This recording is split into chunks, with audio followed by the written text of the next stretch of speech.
వచ్చేసి మన day 7 current affairs. మన డే 7 కరెంట్ అఫైర్స్ లో ఫస్ట్ క్వశ్చన్ వచ్చేసి Maharshi Valmiki international airport where it is constructed.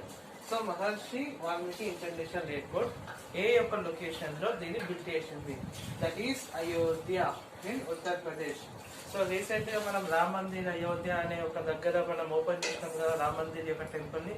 So అక్కడ టూరిజం ని డెవలప్ చేయడానికి, ఫారెన్ నుంచి విజిటర్స్ వచ్చే వాళ్ళకి ఈజీగా ఉండడానికి అయోధ్యలో Maharishi Valmiki international airport recent గా కన్స్ట్రక్షన్ జరిగింది. మన సెకండ్ క్వశ్చన్ వచ్చేసి UNESCO 46th session. So UNESCO 46th session ఎక్కడ కండక్ట్ అయింది? That is India. అసలు యునెస్కో అంటే ఏంటి? Nothing but united nation education scientific cultural organisation.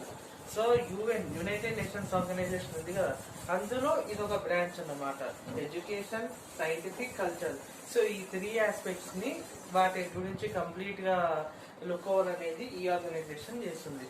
So దీని 46th యొక్క సెషన్ అంటే మీటింగ్ ఎక్కడ కండక్ట్ అయింది? That is India. So UNESCO headquarters ఎక్కడ ఉంది? That is Paris. So UNESCO headquarters ఎక్కడ ఉంది? ప్యారిస్.